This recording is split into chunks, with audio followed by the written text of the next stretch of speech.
ganito kagulo kapag pinagsasabay-sabay mo silang inilabas. Makakakanda buhol-buhol po yung mga tali sa kanila.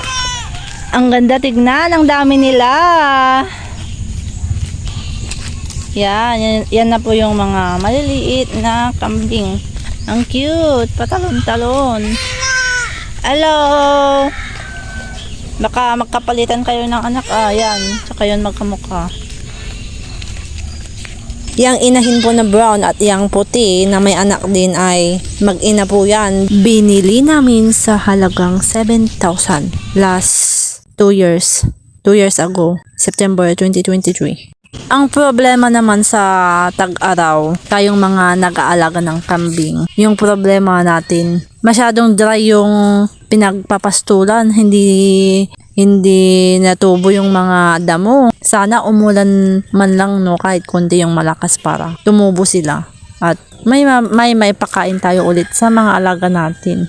At yan ang tatapikin natin sa susunod na video kung wala na tayong makita na damo sa paligid. Problema ang pagpapastulan at kung ano ang epekto nito.